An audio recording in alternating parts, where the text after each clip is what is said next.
अब हमरो गेरनिया अपना तू लभर बना के देख अब हमरो गे सोना अपना तू लभर बना के कजरवा गे सोना रहबो आँखी में सजल बना के कजरवा गेरनिया रहबो हरदम सजल बना के देख अब हमरो गेरनिया अपना तू लभर बना के देख अब हमरो गे जानू अपना तू लभर बना के कजरवा गे सोना रहबो आँखी में सजल बना के कजरवा गे सोना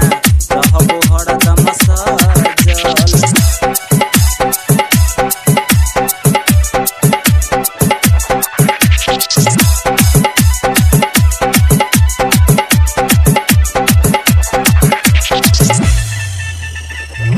डीजे ओम शंकर परसा खरभिंडा। दिलवा में हमारा बसल छही छही तू दिलवा के जान गे बड़ा सुनर छौ बनैले रूपवा तोड़ा के उहो भगवान गे बड़ा मना करै गे जानू रहती हरदम सजल हरा मना करै गे जानू रहती हरदम सजल बना के कजरवा गे सोना रहती आँखी में सजल बना के कजरवा गे जानू। डीजे ओम शंकर परसा खरभिंडा।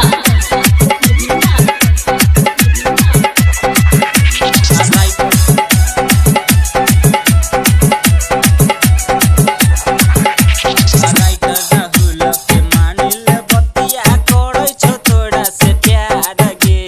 रवि रितेश तोरा खातिर गे छौरी करै छौ रोज इंतजार गे बड़ा मना करै गे जानू